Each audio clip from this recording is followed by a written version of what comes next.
अस्सलाम वालेकुम नाजरीन। हमारी कोशिश तो होती है कि आपको अच्छी से अच्छी नई से नई खबरें दें, लेकिन पाकिस्तान के हालात ही ऐसे हैं कि हर रोज़ वही बात करनी पड़ती है। कोई ना कोई हर रोज़ एक शोशा आ जाता है सामने। तो इरफान खान साहब है मेरे साथ, क्योंकि हम चाहते हैं कि आपको हालात हाजरा से आगाही रहे। आप पसंद भी करते हैं। जी अस्सलाम वालेकुम।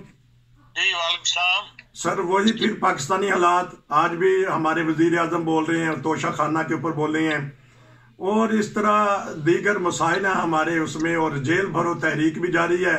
उन्होंने पकड़ा तो किसी को नहीं है, खुद ही जाके उस वैगन में बैठ गए जो कैदियों वाले। इनको शौक है जेल में जाने का, शाह महमूद कुरैशी को। जी बताइएगा पाकिस्तानी हालात।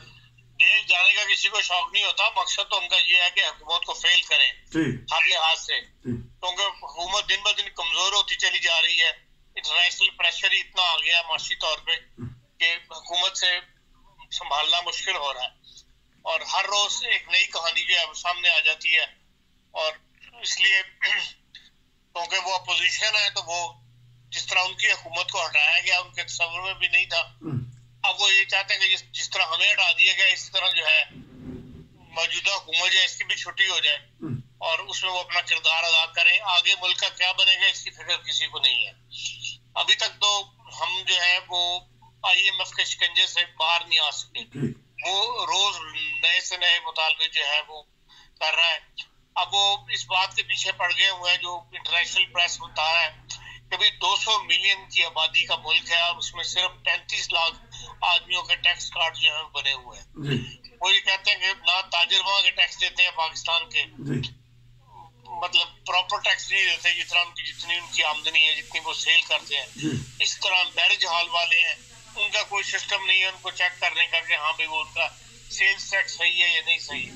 अब IMF ये कहता है कि हम कई सालों से पाकिस्तान की हुकूमतों के साथ इन मसाइल के ऊपर बात कर रहे हैं कि भाई आप टैक्स का दायरा कार बढ़ाएं, टैक्स का दायरा कार बढ़ाएं।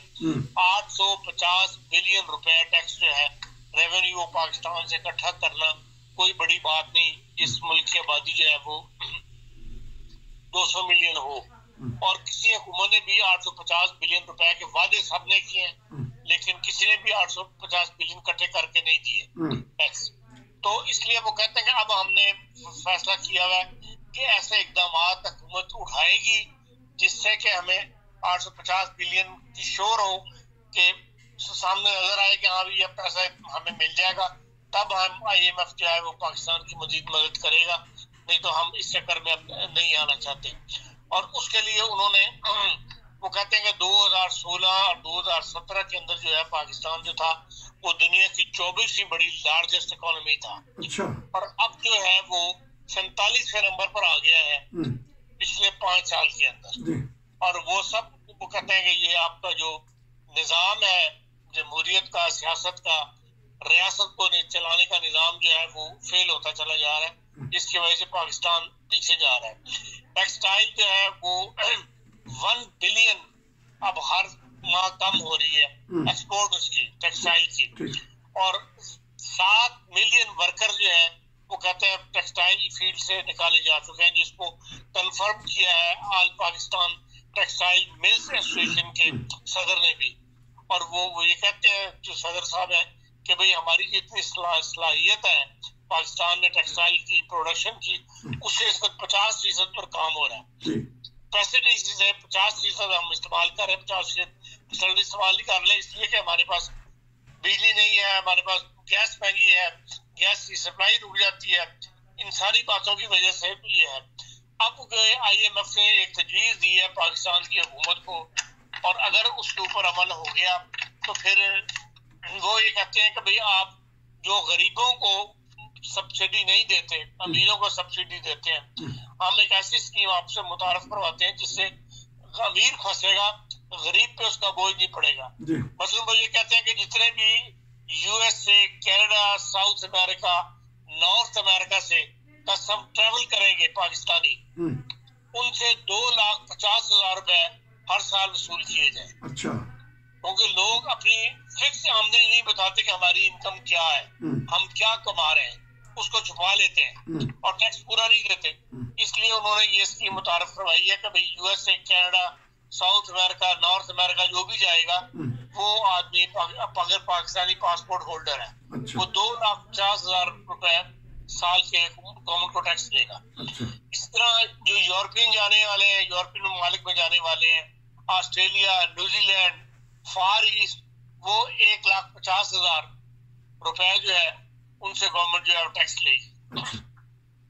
इस तरह जो लोग अफ्रीका और मिडिल ईस्ट के ममालिक में जाते हैं उनको उनसे 75,000 रुपए टैक्स जो है वो गवर्नमेंट वसूल करे, मतलब एक साल के अंदर।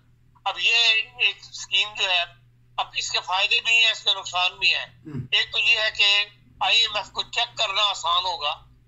पाकिस्तान की जो एयरलाइंस जाती हैं, बैरूनी दुनिया की एयरलाइंस जितनी भी है, उनसे वो उनको डाटा करना मुश्किल आसान होगा कि हाँ जी एरो जो इत्तेहाद एयरलाइन से कितने लोगों ने ट्रैवल किया या पाकिस्तानियों ने, या ये है कि भाई जितनी भी एयरलाइंस हैं उनसे डाटा करना, वो कम से कम पाकिस्तान को पकड़ सकते हैं कि हाँ जी ये देखो इतना टैक्स आपके पास आना चाहिए था, आपने क्यों लोगों से टैक्स लिया। लेकिन इसके अंदर एक दो बात है हम जैसे लोगों के लिए भी है। जैसे हम लोग हैं, हम लोग जिन्होंने पाकिस्तान ओवरसीज कार्ड बनाया हुआ है, वो हम नेशनल तो जर्मन है, लेकिन हम ट्रैवल करते हैं तो हम POC पे ट्रैवल करते हैं, तो हमें कंसिडर किया जाता है एज ए पाकिस्तानी वहां पे एंट्री को। उसमें फिर हम जैसे भी फंस जाएंगे। अच्छा। फिर ये है कि भाई जो बड़े बड़े बिजनेसमैन है पाकिस्तान के, जो कसरत से ट्रैवल करते हैं, उन सबके पास डबल नेशनलिटी है। किसी के पास अमेरिकन पासपोर्ट है, किसी के पास कनाडा का पासपोर्ट है, अक्सरियत जो है दूसरी नेशनलिटी रखी हुई है, वो उसी के ऊपर ट्रैवल करते हैं। क्योंकि पाकिस्तानी पर ट्रैवल करें तो उन्हें हर बार वीजों के चक्कर में महीना जो है वो पासपोर्ट उनके पड़े रहते हैं एम्बेसीज के अंदर, जो है अफोर्ड नहीं कर सकते। इसलिए सबने डबल नेशनलिटी जो रखी हुई है, इमिग्रेशन ली हुई है, वो तो स्कीम से बच जाएंगे, लेकिन आम ट्रैवल आदमी करने वाला फंस जाएगा। फिर तीसरा मिडिल ईस्ट में है, जितने भी मिडिल ईस्ट में लोग काम करते हैं सारे के सारे बेचारे लेबर हैं, वो पाकिस्तानी पासपोर्ट रखते हैं, और उनके ऊपर ये इजाफी बोझ बन जाएगा कि 75,000 रुपए साल का उन्होंने ये भी देना होगा। तो ये स्कीम IMF की कामयाब होती है नहीं होती, लेकिन बहरहाल एक उन्होंने पाकिस्तान के गिरद शिकंजा कसने के लिए, हुकूमत पाकिस्तान के शिकंजा कसने के लिए जो है वो उन्होंने ये एक जाल फैलाया। अब देखें इसको हुकूमत पाकिस्तान कबूल करती है या नहीं करती, ये पता लगे, चंद दिन तक बात सामने आ जाएगी। दूसरा, पाकिस्तान में जो सियासत है उसमें आप देख लें, परवेज इलाही साहब ने जो है PTI को ज्वाइन कर लिया है। अब ये PTI पंजाब के अंदर एक नई लड़ाई जो है शुरू होगी, क्योंकि आपको पता है वो जिनके नाम में हक आता था उनके साथ उन्होंने बड़ी कुर्बानी दी, बड़ा पैसा दिया इंसाफ, तरीके इंसाफ के लिए, और उनसे वादा था इमरान खान साहब का कि वो उनको पंजाब को वज़ीर आला बनाएंगे। ऐसी सिचुएशन पैदा हो गई कि पंजाब में एब्सोल्यूट मेजॉरिटी नहीं आई और इन्हें किसी के साथ इत्तेहाद करना पड़ा। तो फिर जो उनकी बजाय जो बरदार साहब थे उनको वज़ीर आला बनाया गया। बाद में फिर परवेज इलाही साहब को वज़ीर आला बनाना पड़ा, और परवेज इलाही जो है एक मुस्तकिल कैंडिडेट है पंजाब की वज़ारत उज़्मा के, वो पीछे नहीं हटेंगे। और शाह महमूद कुरैशी ग्रुप एक लंबे अरसे से इंतजार कर रहे हैं कि भाई उसने पंजाब की वज़ारत जो है लेनी है। तो ये एक नई लड़ाई जो है PTI के अंदर शुरू होने का इम्कान जो है वो पैदा हो रहा है। अब जो जेल भरो तहरीक है उसके अंदर कौन ज्यादा अपने आप को पेश करता है, ज्यादा कारकुन देता है, वो इमरान खान साहब के अपने नंबर बनाने के लिए कि आइंदा पंजाब की वज़ारत उलिया उसको मिले। तो ये एक नई गेम से शुरू होगी। अब मैं नहीं समझता कि परवेज इलाही साहब के पास इतने लोग हैं कि वो लोगों को जेल भरो तहरीक में शामिल करवा सकें। वो खुद भी जेल जाने से डरते हैं, ये जेल जाने के कायल नहीं है, तो कंप्रोमाइज करने वाले लोग बंदे हैं। तो बहरहाल एक नई सियासत का एक नया रुख जो है आप देखेंगे। इसी तरह जो सूबा सरहद है वहां से भी जो जेल भरो तहरीक है उसमें कामयाबी मिलने का इम्कान इसलिए कम है कि पंजाब की जो वहां पर 39 जेल्स हैं, जिनमें से सिर्फ 4 जेलों में गुंजाइश से कम कैदी हैं, वरना बाकी सारी जेलें जो है वो भरी हुई हैं कैदियों से, ओवरलोडेड है। तो वहां भी IG साहब ने यही कहा है कि भाई हम ہم ایسے لوگوں کو گرفتار کر کے کہاں لے کے جائیں گے؟ تو وہ شاید گرفتاریاں سے بچنا چاہتے ہیں. تو یہ تو پاکستان کی آج کی موجودہ صورتحال ہے جو آپ اپنے ناظرین کو بتا سکتے ہیں. ایک جرمنی کے اندر صورتحال یہ ہے کہ بھائی جو جرمنی نے ایک اسکیم چلائی ہوئی ہے کہ بھائی 4 لاکھ آدمی کو ہر سال چاہیے. تو اچھا اس طرح کرتے ہیں خان صاحب، اس طرح کرتے ہیں کہ جرمنی کی میں علیحدہ خبریں کر لوں گا، ایک خبر پہ اور روشنی ڈال دیجئے کہ جو آپ نے ابھی جیلوں کا ذکر کیا، تو لیکن کوئٹہ میں یا سرداروں کی تو ذاتی جیلیں بھی ہیں آج کل. بین الاقوامی طور پہ اس خبر کو چھالا جا رہا ہے کہ جس میں ایک خاتون کو 2 بچوں سے قتل کر کے کنویں میں ڈال دیا.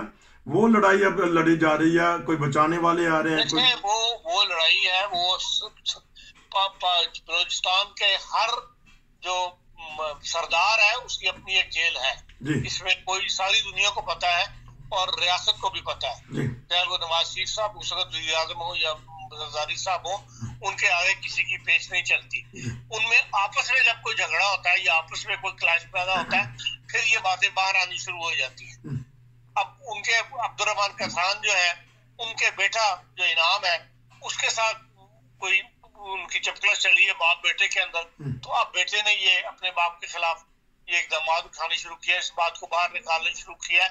اب بات یہ ہے کہ اصل بات یہ ہے کہ جو 5 بچے ان کی جیل میں، ان کے گھر سے تصویریں بھی نکلی ہیں جن میں ویڈیو وائرل ہوئی ہے کہ وہ وہاں کام کرتے تھے، وہ اب کہاں غائب ہیں. جو وہ پنجاب بلوچستان کی پولیس نے چھاپا تو مارا ہے، اب وہ صرف دکھاوے کا چھاپا ہے، ورنہ وہ کہاں چلے گئے. اور جو اس خیر محمد مری جو بندہ ہے جس کی وہ بیگم اور اس کے بچے ہیں، اس کی بیوی اور 2 بچے جنہوں نے یہ بات باہر نکالی، اب وہ تو کہتے ہیں کہ کنویں میں لٹکی لاش ملی ہے. اس میں کیا حقیقت ہے؟ لیکن بہرحال انصاف ملنا چاہیے. اور یہ بھی ایک ریاست کا امتحان ہے کہ وہ اس وقت آیا بلوچستان کے سردار ہمیشہ آپس میں اکٹھے ہو جاتے ہیں جب ان میں کسی ایک پہ ہاتھ ڈالا جائے. تو اس میں ایک نئی جو ہے ایک مشکل صورتحال سے شہباز شریف صاحب کی گورنمنٹ فیس کرنے والی ہے. اور اس معاملے کو اگر وہ انصاف کی طرف جائیں گے تو وہاں بلوچستان میں حکومت ٹوٹنے کا امکان ہے. بہرحال دیکھیں، لیکن ہونا یہی چاہیے. بات صحیح ہے جو بعض لوگ کر رہے ہیں کہ بھائی اس بات کا نوٹس جو ہے سپریم کورٹ کو لینا چاہیے، یہ بات سیاستدانوں پہ نہیں چھوڑنی چاہیے. اور وہ عورت اور جو اس کے 2 بچے اس طرح کنویں میں لٹکے مار دیے گئے ہیں، اس کے خلاف سپریم کورٹ کو از خود نوٹس لینا چاہیے. اب دیکھیں سپریم کورٹ یہ جرات دکھاتی ہے یا نہیں دکھاتی. جی مسائل تو ہمیشہ ادھر سے جائیں ہزارہ قبیلے کی طرف، پھر وہ احتجاج بھی کرتے ہیں، لاشیں لے آتے ہیں سڑکوں کے اوپر. تو یہ نظام کب تک بدلے گا؟ حالانکہ جو کوئٹہ ہے بلوچستان ہے وہاں سے تو بہت سارے ججز حضرات آئے ہیں، قانون دان ہیں، بڑے بڑے وزیر اعظم بھی. تو حالات ہی بدلنے، حالات تو سیاستدانوں نے بدلنے ہیں. سیاستدان ہی خود تبدیل ہونے کو تیار ہو تو ملک میں کہاں سے نظام بدلے گا؟ ابھی تک کوئی امکان دور تک نظر نہیں آتا کہ ملک کے اندر کوئی نظام بدلے. تو ایک خبر گردش کر رہی ہے کل سے کہ سابقہ خاتون اول اور عمران خان کو بلا لیا ہے نیب نے. کیا دیکھتے ہیں 9 مارچ کو حاضر ہوں گے؟ حاضر ہو جائیں گے. حاضر اس کے لیے ہو جانا چاہیے. انہوں نے دیکھ لیا، پہلے حاضر نہ ہو کے 3-4 ہفتے لٹکا کے دیکھ لیا، اخیر ان کو حاضر ہونا پڑا. جب ایک دفعہ عدالت بلا لے تو پھر جانا ہی پڑتا ہے. تو حاضر ہوتے ہیں، لیکن اس مقدمے میں سے نکلے گا کچھ نہیں. تو نہیں، وہ کہتے ہیں کہ وہ تو گھریلو خاتون ہے، ان کا نام کیوں لایا جا رہا ہے؟ تو یہی چپکلش ہو رہی ہے، لڑائیاں ہو رہی ہیں اس بات پہ. یہ بھی سیاست ہے نا، اس لیے کہ جس آرڈر دینے والی وہ ہے، وہ ٹیپس پکڑی گئی ہیں جن میں وہ بندہ حاضر ہو گیا جس کو انہوں نے آرڈر دیا تھا کہ تم گھر کے معاملات میں مداخلت نہ کیا کرو. اس قسم کے بیان بازی بنا کے مقصد خراب کرنا ہے تو وہ خراب کر لیں کہ 4 دن عمران خان صاحب کو. سپریم کورٹ کے ججز کہتے ہیں ڈیوائیڈ ہو گئے ہیں، اور جو ہمارے وزیر داخلہ انہوں نے تو 2 حاضر سپریم کورٹ کے جو جج ہیں ان کے اوپر سوالیہ نشان اٹھا دیا ہے کہ یہ تو نواز شریف کے خلاف ہیں، نون لیگ کے خلاف ہیں. کیا دیکھتے ہیں عدلیہ بامقابلہ مقامی حکومت یا ادارے یا جو بھی اس بات سے کہ یہ ججز جو ہے نواز شریف کے خلاف ہیں کوئی وزن نہیں رکھتی. ہاں البتہ جو ٹیپس ہوئی ہیں، جو مظاہر جو ہے نقوی صاحب ان کا جو پرویز رائی کے ساتھ گفتگو ٹیپ ہوئی ہے اس کے خلاف بار کونسل اٹھ کھڑی ہوئی ہے. اور جب بار کونسل اٹھ کھڑے ہوئے تو پھر یقیناً کوئی نہ کوئی اس کا رزلٹ نکل آیا کرتا ہے.